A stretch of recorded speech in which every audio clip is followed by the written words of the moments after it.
Hey guys, this is Ryan with Your Life Purpose, and I wanted to talk about stocks and investing.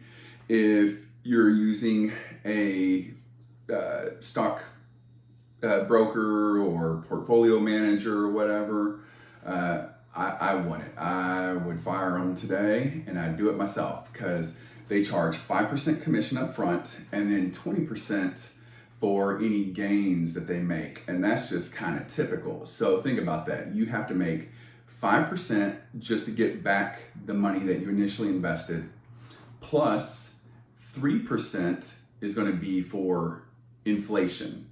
And about 1% of your total investment is going to go towards taxes. So 5% inflation, 5% commission, 3% inflation, and 1% for taxes. So that means if you invest with a stockbroker or whoever, you have to make 9% that first year just to break even. And let me tell you, those guys rarely make 9-10% a year.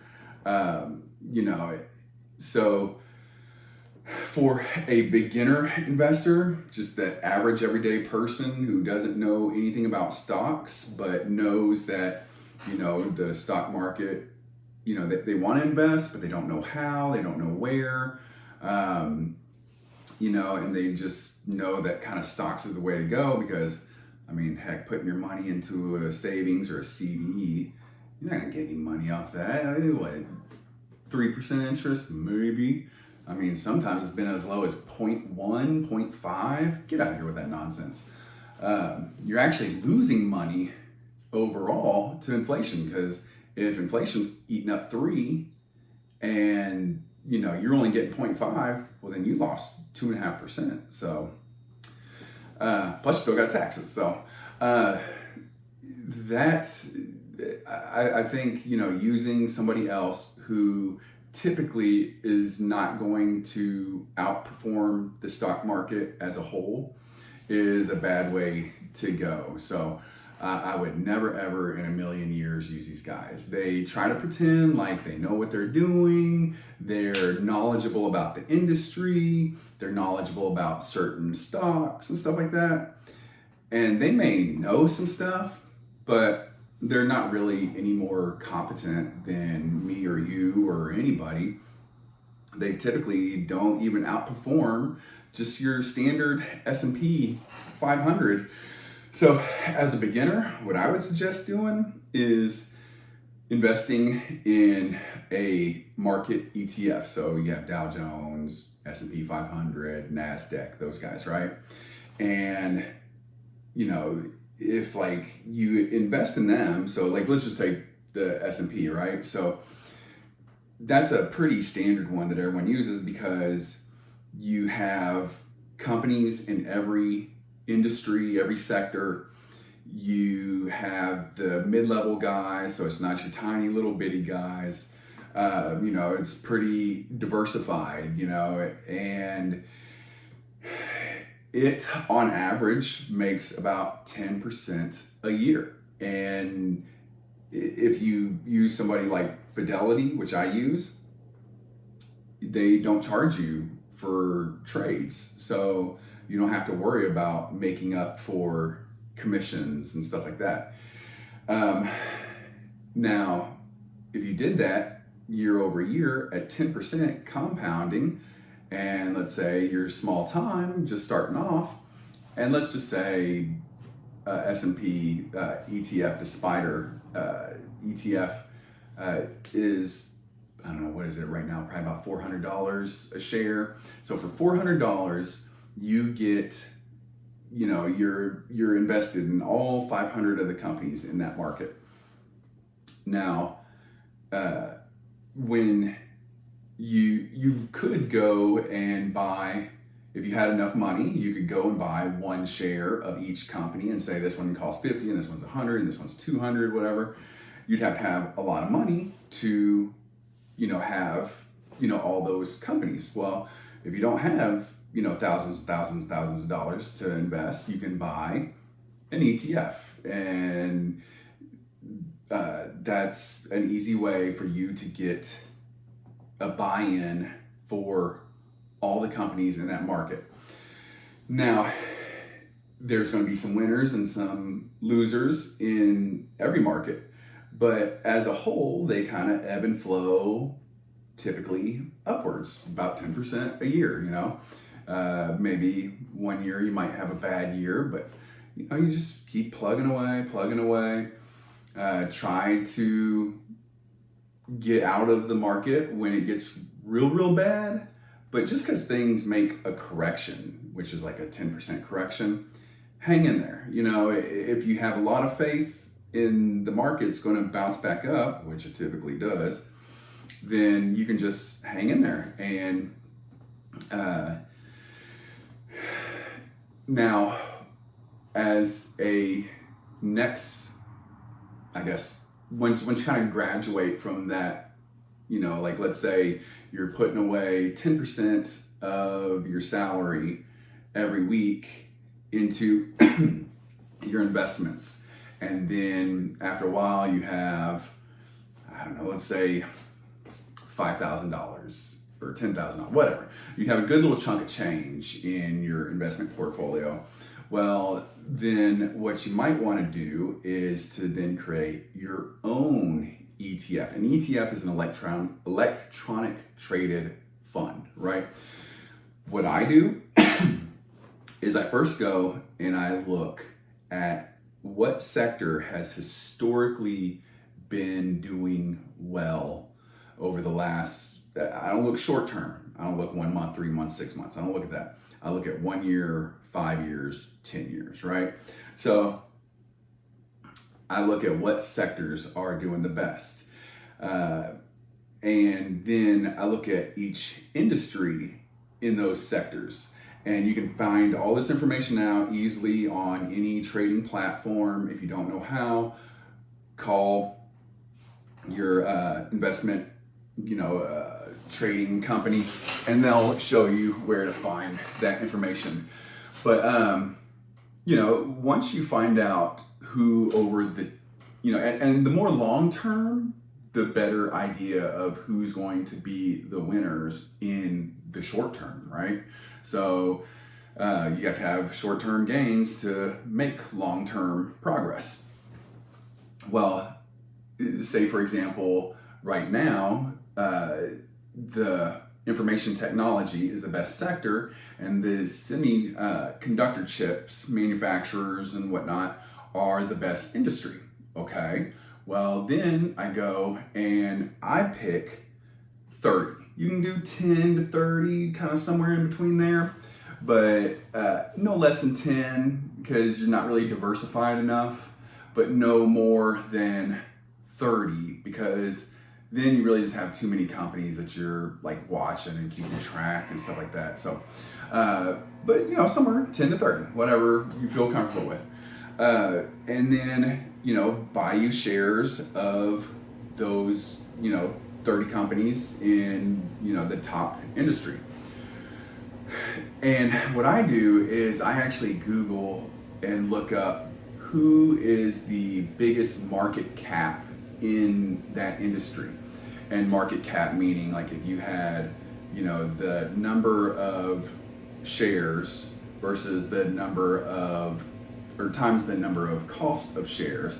So say you had, I'm just using simple numbers, 100 shares at $100, $10,000 market cap, which is ridiculously low, right? But because like some of these companies are $3 trillion market caps. But anyways, I go and Google largest market cap semi-chip conductors stocks, and it'll give you a list. There's all kinds of websites out there that'll give you the top 10, 100, however many you're looking for. And then you can just pick, top 10 or 30 of those and invest in them. And, whereas like say oil and gas might have over a 10-year only have gone up 50%, semi-chips or semiconductors, microchips go have gone up about 1,000% over 10 years. So would you rather have 1,000% return over 10 years or 50, right? So of course you're going to pick 1,000, why not? They have the stronger growth pattern. So, you go with the winners. Always bet with the house. It's like gambling, right? The house always wins. So if you're going to try to day trade and try to sneak a couple dollars or pennies in here and there, you're going to probably lose money. You need to kind of have a long-term strategy, which is about 1 year or more, and you need to bet with the house. So if the house is telling you that this industry has been historically doing well, likelihood is they're historically going to do better than other industries, and the companies in that industry are going to be doing better than other companies in other industries, right? So once you have invested or picked out, the 10, 30 companies, however many that you're going to invest in, you could do a couple ways. You could just say, well, if I got 30 companies and $30,000, I'm going to invest $1,000 into each company. You can do that, sure, that's fine. The way I do it is I actually weight it. And so let's say this company has, 12% of the market cap. So let's say you add up all the market cap of all the companies, right? And this one company has 12% of the market cap. I'm going to invest 12% of my funds in them. If another company has 11, I'm going to invest 11% in them. Another company has 10, I'm going to invest 10% in them. So that's a pretty simplistic way. Now, the way the reason I also pick the top 30 companies and some other companies, there may be like the 1,000th company in that industry that outperforms the number one. It's very possible, but the likelihood is not. Again, bet with the house. Or put it this way, if you're in a fight, are you going to want someone on your team who's skinny and doesn't have any weapons? Or do you want the big muscular guy who's got all the weapons? You're going to pick the big muscular guy with all the weapons. Of course you are. The theory behind that is if the market's doing good, they're going to get most of the business. And think of money as muscles or weapons or whatever. So they're going to get all the muscles, all the weapons, all the money. And what that does is during good times, they're going to grow and grow and grow and get stronger. And during bad times, they're going to be able to withstand the bad times better. So let's say you have a depression and the market's just in the tank, everything sucks, nobody's doing good. Who's more likely to get beat up? The skinny guy with no weapons or the muscular guy with all the weapons? The big company that has all the employees and all the money and all the business and all the connections and has all the politicians in their pocket, all that kind of stuff. So who's going to be better suited? 99% of the time, it's going to be the big boys.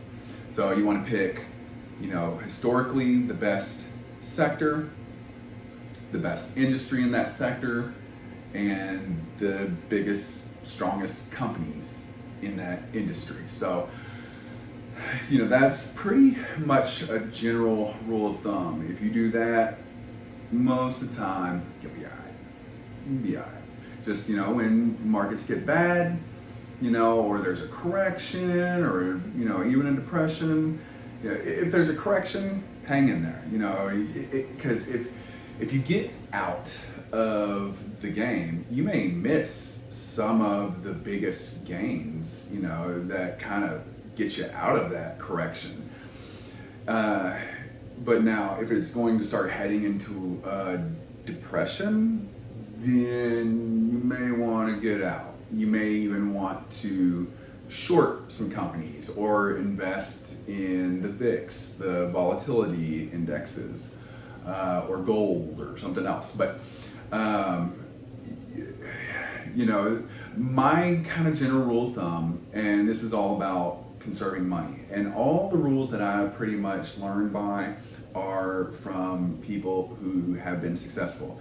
So the guy that I listen to the most, Warren Buffett, he's the best in the stock industry. It's like, am I going to listen to Warren Buffett, or am I going to listen to the stock broker who works over at Edward Jones? Like, come on. Like, so Warren Buffett, has a rule of, don't, rule number one is don't lose any money. Rule number two is see rule number one. Well, when times are in a correction, if you have good fundamental investing strategies, kind of like the one I just laid out, then you probably come back out of it, and you're going to see those days with all the gains, and your portfolio is going to go up and up and up. Whereas the people who got out, they're not going to catch those gains, and then they're going to see, oh, this company's doing great, and they're going to jump in, and those gains aren't going to be so strong anymore. They already missed them. Now, so like a 10%, 10, 15%, kind of dip, that's kind of considered a correction. Then sure, fine, great. Hang in there, hang tight. Now, if it starts going into a depression, which is typically considered 2 quarters of negative growth. So, you actually lost money for 2 quarters straight. And usually it has to be about 20 to 30%. So then you may want to say like, hey, I have to, hemorrhage I have to stop the bleeding. I have to stop the losses, right? So what I would probably do is, like I said, is maybe at that point you hit the pause button. If you've lost 30% in your total portfolio, you don't have a good strategy, or the market's really bad or something, and you need to stop and just sell all your stocks and maybe just put it in a money market account while you're refiguring out your investment portfolio and come back better and stronger even next time, right? So that's kind of the general philosophy in investing. Like, yeah, there's a lot of guys who use all kind of technical analysis and fundamental analysis for day trading or even long-term investing and stuff like that. But from what I found is all the people, like, you could go and read all these balance sheets and cash flow and all that stuff, and you can do that. Great, fine, awesome. But I've found that most of the people who are fundamental investors who read all those documents, which are really boring, by the way, they really are. Like, I've done it before, but it was boring. And all those guys who have read all those documents, they've already decided whether to invest or not. So if they're already invested in the top 30, companies, or the top 30 companies in that sector or whatever, they're usually going to pick the winners, so they're already have cast their vote by buying shares of that company. And same with technical investors, they've already seen like, oh, we're past the 52-week moving average or whatever, whatever technical analysis you're using, golden crosses or whatever, Bollinger Bands, whatever,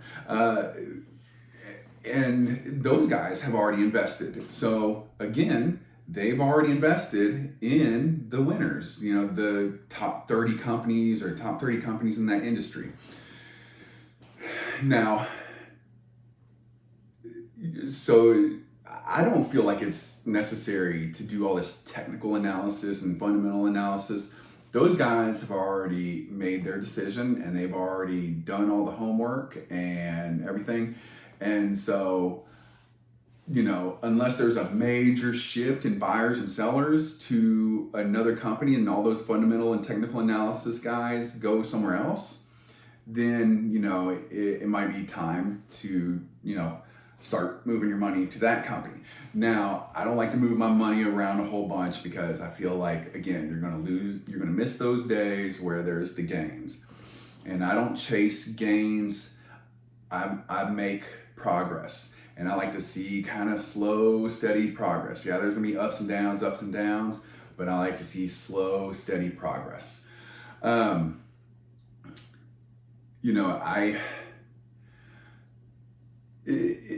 about once a year, I'll go back and see if, those same companies are still in the top 10 or top 30, or if one company in particular may have a significant drop. I may look at them and say, have they dropped out of the top 30? And if they're at like a 31 or 32, I still give them a chance, but if they drop down to like 50 and a whole bunch of other new crop of companies have kind of come up, then that's a sign like, hey, everyone else has got out, you should have got out with them. So just watch your stocks. You don't have to sit there and watch it all day. And I feel like that's gut wrenching, right? That's very stressful. You're just sitting there watching the money go up, down, up and down. And you're like, am I making money? Am I losing money? All that stuff. If you have a good fundamental strategy, a good sound strategy, you don't have to worry about it. You can check it once a day and say, okay, how much money did we make or lose today? Which companies particularly, like how did they perform today? And just kind of keep an eye on them, just watch them a little bit. You don't have to stress and freak out. Like, do you stress and freak out when you have your money in that piddly little savings account making 0.5% interest? No, and guess what? Those banks are taking your money and investing it in the stock market. So why let them take your money and make a bunch of money and then come back around and give you a few little pennies when they're over here making a bunch of dollars? Really? So, I know, guys, I look really crappy in this video. I look crappy in a lot of videos, honestly, because I'm wearing stupid kid shirts from the 80s and 90s, and I don't always style my hair, and I'm never using the best, technology, cameras, lighting, visual, audio, all that stuff. But you know what? I don't have to, and I don't want to. So I've made enough money to where I'm retired. So if I want to sit at home and wear Ninja Turtle t-shirts and make goofy videos and whatever, that's my prerogative. But anyways, I just want to share my information with you guys, and hopefully y'all will learn from it. Hopefully you'll take something from it, and grow. But anyways, guys, if you like my videos, please subscribe so you can see some of my other videos. If you know anyone who could find this information useful, I'd greatly appreciate it if you shared with them. Thanks. Have a good one.